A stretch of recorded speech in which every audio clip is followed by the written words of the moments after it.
Assalamualaikum warahmatullahi wabarakatuh. Kembali lagi berjumpa dengan saya pastinya di mata kuliah belajar dan pembelajaran. Selama masa pandemi COVID-19 ini tidak menutup kemungkinan kita sebagai peserta didik atau kita sebagai mahasiswa harus lebih kreatif, harus lebih berpikir kritis, mandiri, ya.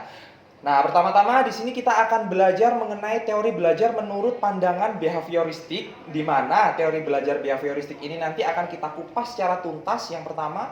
Yang kedua, kita akan berbicara mengenai ruang lingkup dan konsep di dalam teori behavioristik. Yang ketiga, di sini kita akan membahas mengenai implementasi pembelajaran di dalam kelas dengan menggunakan teori behavioristik itu tadi. Yang keempat, di sini kita akan memberikan manfaat dan peranannya dalam sebuah proses pembelajaran dalam kelas. Nah, baiklah, di sini kita akan mengawali yang pertama. Apa sebenarnya teori behavioristik bagi pendidikan dan pembelajaran? Nah, seperti yang kita ketahui di dalam layar monitor ini bisa kita lihat bersama-sama ya. Nah, teori behavioristik ini adalah sebuah perubahan perilaku seseorang yang dapat diamati, dapat diukur, dan dapat dinilai secara konkret. Nah, dari stimulus dan rangsangan adanya sebuah respon, adanya sebuah reaksi. Nah, contohnya seperti di layar monitor seperti yang ada di layar ini. Ada sebuah mahasiswa yang menyelesaikan sebuah tugas dari proyek seorang dosen yang kemudian dengan cepat dan benar apabila dapat stimulus tersebut dia akan mendapatkan nilai A. Ya pastinya itu semuanya sudah kita lakukan setiap hari sebagai tugas peranan utama sebagai seorang mahasiswa pastinya, ya kan? Nah, begitu juga dengan hadiah ataupun hukuman ataupun faktor di sini yang menjadikan sebuah penguatan di dalam sebuah proses pemberian stimulus dan respon. Nah, itulah di sini teori behavioristik itu dijelaskan. Pertama kali teori ini dicetuskan oleh Gagne, ya, yaitu tentang perubahan tingkah laku sebagai hasil dari proses pengalaman. Nah, belajar itu berasal dari teori belajar yang menyatakan bahwa interaksi antara stimulus, respon, dan penguatan yang terjadi dalam suatu proses belajar itu sendiri. Nah, yang kedua, di sini yang harus kita ketahui ada sebuah ciri-ciri dari teori behavioristik. Oke, kita lihat lagi di layar monitor di sini. Yang pertama, ciri dari teori behavioristik itu yang pertama adalah bersifat mekanistis. Yang kedua, di sini menekankan peranan lingkungan. Jadi intinya lingkungan itu dijadikan sebagai subjek dalam sebuah proses pembelajaran di dalam ataupun di luar kelas. Yang ketiga, di sini menekankan pentingnya latihan. Jadi dilatih secara berulang-ulang otomatis dia akan semakin tahu dan memahami karena adanya sebuah proses perubahan tingkah laku di sini. Yang keempat, mementingkan sebuah proses dan hasil. Jadi hasil dan prosesnya itu menjadi sebuah alat evaluasi di dalam sebuah penilaian. Nah, yang kedua di sini bisa kita lihat di layar monitor melalui gambar diagram ini ya. Teori behavioristik menurut para ahli seorang Thorndike ya. Di sini menjelaskan bahwa teori behavior ini merupakan proses interaksi antara stimulus dan pemberian sebuah respon. Nah, stimulus di sini berarti apa saja yang merangsang proses belajar seperti pikiran, proses belajar, seperti halnya yang dapat diungkapkan oleh alat indera kita. Ya, itu merupakan sebuah stimulus di sini. Dan kemudian yang kedua di sini adanya sebuah respon. Respon di sini merupakan reaksi yang dimunculkan peserta didik saat belajar yang dapat berupa pikiran, perasaan, ataupun gerakan anggota tubuh kita. Nah, seperti itu. Itu menurut pendapat para ahli dari dua teori yang ada di layar monitor ini. Yang selanjutnya, di sini ada hukum Thorndike. Nah, hukum yang pertama di sini ada hukum kesiapan dan hukum latihan. Nah, di layar monitor di sini sudah dijelaskan dan dipaparkan bahwa dari hukum kesiapan di sini menganggap bahwa semakin siap individu itu untuk belajar, akan adanya sebuah timbul kepuasan batiniah pada diri kita. Nah, itu adalah sebuah teori ataupun hukum dari hukum kesiapan dari seorang Thorndike ya, teori pakar yang kedua tadi. Nah, untuk hukum latihan di sini adalah prinsip utama dalam belajar adalah mengulang. Jadi dengan diulang, dengan proses pengulangan tersebutlah itu nanti akan semakin paham dan akan semakin mengerti dan tahu. Nah, semakin sering diulang, materi pelajaran itu akan semakin dikuasai oleh peserta didik kita. Nah, seperti itulah dari teori dan hukum Thorndike yang tadi itu. Kemudian di sini Menurut teori Carl Hug ya, yang ada di layar monitor ini menganggap bahwa kebutuhan biologis dapat memuaskan kebutuhan biologis ya. Jadi kebutuhan biologis ini adalah penting dan menempati posisi sentral dalam sebuah kegiatan manusia. Jadi pada intinya adalah pemuas kebutuhan biologis sebagai sentral di dalam kegiatan manusia, maupun dia bekerja, mau dia membaca. Jadi di sini ada sebuah proses yang harus dilewati. Itu menurut teori yang ketiga.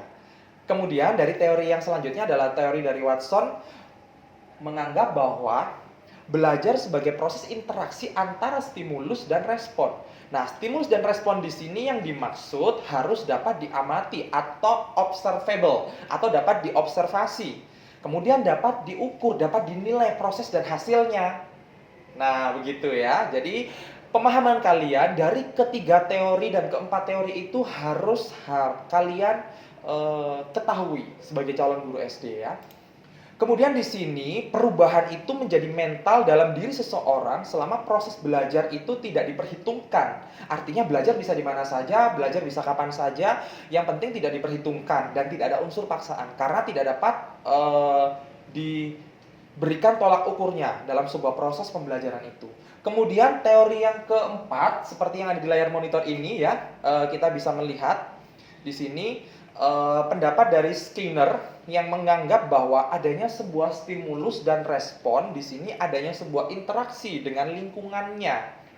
Kemudian di sini adanya perubahan tingkah laku. Kemudian di sini diarahkan pada sebuah adanya saling berinteraksi, mempengaruhi, di sini adanya sebuah respon, kemudian muncul konsekuenitas ya, kemudian adanya sebuah tingkah laku. Nah, tingkah laku di sini sendiri adalah tingkah laku yang bisa diamati dan bisa diubah.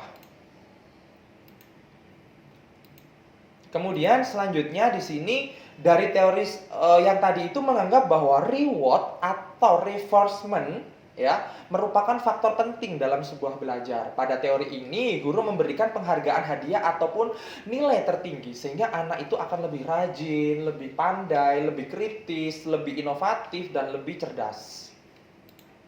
Kemudian dari seorang teori Ivan Pavlov. Oke, kita lihat lagi di layar monitor di sini yang menganggap bahwa individu dapat dikendalikan melalui cara mengganti stimulus yang tepat untuk mendapatkan pengulangan respon yang dapat diinginkan. Sementara individu itu tidak menyadari bahwa ia dikendalikan oleh stimulus yang berasal dari luar dirinya. Nah, seperti yang ada pada gambar ini menunjukkan gambar contoh dari seekor anjing ya, seekor anjing yang mungkin barangkali ini mengejar tulang ya, seperti itu. Jadi di sini ada bahan percobaan antara anjing yang air liurnya akan keluar apabila diberikan stimulus yang sesuai, seperti diberikan tulang, diberikan makanan daging. Nah, seekor anjing itu akan lalu dengan instingnya dia akan mengejar makanan tersebut. Itu merupakan dari teori dari seorang Ivan Pavlov. Kemudian yang selanjutnya Albert Bandura menegaskan pula bahwasanya pentingnya proses mengamati dan meniru perilaku, sikap dan reaksi emosi dari orang lain itu juga dapat diamati dan dilihat. Itu teori dari seorang Albert Bandura.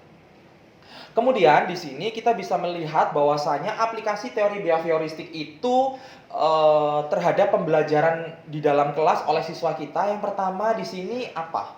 Yang pertama di sini adalah guru itu harus menyusun bahan pelajaran di dalam bentuk yang sudah siap materi yang disampaikan secara utuh oleh guru. Yang kedua, di sini guru tidak banyak memberikan ceramah tetapi instruksi singkat yang diikuti oleh contoh-contoh secara konkret atau secara kontekstual. Bahan pelajarnya disusun dari yang sederhana sampai pada yang kompleks ya. Pembelajaran di sini berorientasi pada hasil yang dapat diukur dan dapat diamati. Kemudian kesalahannya itu harus segera dapat diperbaiki sebagaimana mestinya ya pastinya. Kemudian di sini ada pengolahan dan latihan ya yang digunakan supaya perilaku yang diinginkan itu dapat menjadi sebuah kebiasaan dalam sebuah proses pembelajaran. Kemudian di sini seorang guru juga harus memberikan bagaimana evaluasi itu dapat dilakukan untuk sebagai proses penilaian dalam melihat perubahan tingkah laku pada siswa atau peserta didik kita. Nah, itulah tadi ya, di sini aplikasi teori behavioristik dalam sebuah pembelajaran di dalam kelas oleh siswa kita, ya. Dan kemudian di sini teori behavioristik ini cenderung mengarah pada peserta didik. Kenapa? Karena untuk melakukan sebuah proses perubahan tingkah laku dari proses belajar, dari yang tidak tahu dia menjadi tahu, dari yang tidak paham dia menjadi lebih mengerti. Nah, dari situlah peserta didik mampu berpikir secara konkret, berpikir linear, konvergen, atau tidak kreatif atau tidak produktif. Nah, dari situlah nanti akan timbul peserta didik yang semakin rajin, semakin pandai, semakin kreatif, semakin kritis. Nah, seperti itu. Jadi dari pandangan teori inilah belajar bahwa merupakan sebuah proses pembentukan atau shaping, yaitu membawa peserta didik menuju pada pencapaian hasil yang maksimal sehingga menjadikan peserta didik itu berkreasi dan berimajinasi pada faktor yang mempengaruhi proses pembelajaran itu berlangsung. Nah, itulah tadi ya pemaparan dari bentuk implementasi. Nah, sekarang mengarah pada sebuah manfaat dan teori belajar behavioristik itu bagi seorang siswa SD kita, yang mana dari teori belajar behavioristik itu membantu guru memahami bagaimana caranya peserta didik itu bisa belajar, bisa mengerti, bisa mampu, bisa mengarah pada sebuah perubahan tingkah laku, ya. Yang kemudian di sini sebagai pedoman atau landasan bagi guru untuk melaksanakan sebuah proses pembelajaran. Jadi seorang guru di sini menjadi sebuah tolak ukur ya, membantu guru untuk mewujudkan pembelajaran yang lebih aktif, kreatif, dan menyenangkan. Atau bisa diketahui kita belajar dengan menggunakan sistem pakemi ya, seperti itu. Kemudian di sini membantu untuk mengevaluasi, menilai sebuah penilaian proses dalam sebuah pembelajaran atau sikap guru serta hasil yang maksimal yang ingin dicapai.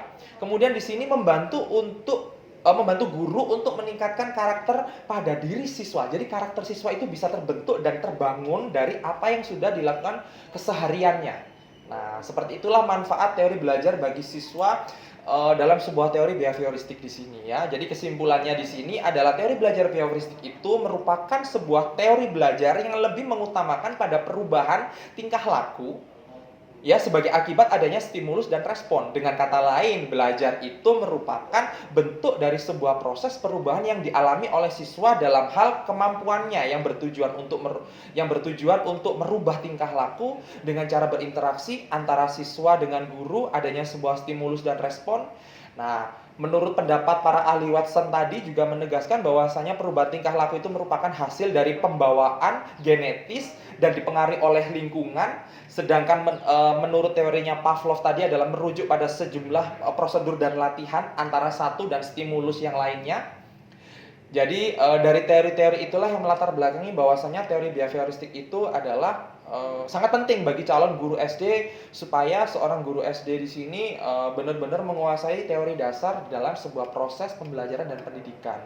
Nah, dari terjadi itulah adanya sebuah proses interaksi dari lingkungan yang kemudian menimbulkan perubahan tingkah laku. Dengan demikian itu, teori belajar behavioristik itu lebih memfokuskan untuk mengembangkan tingkah laku siswa ke arah yang lebih baik, ke arah yang lebih terarah. Nah, itulah tadi pemaparan dari perjumpaan kita di video yang kedua ini. Nah, barangkali kalian bisa memahami dari apa yang sudah saya sampaikan. Semoga dari pembelajaran daring saat ini bisa bermanfaat bagi mahasiswa dimanapun kalian berada, tetap menjaga kesehatan pastinya. Semoga dari teori belajar behavioristik ini membawa dampak yang positif bagi kalian semuanya sebagai calon guru SD. Dan nantinya kalian bisa menjadi seorang guru yang profesional. Tetap semangat dan tetap mengikuti untuk video-video interaktif yang selanjutnya untuk kita belajar kembali bersama saya. Sekian dari saya. Wassalamualaikum warahmatullahi wabarakatuh. Semoga bermanfaat dan sampai jumpa di lain kesempatan waktu. Bye-bye.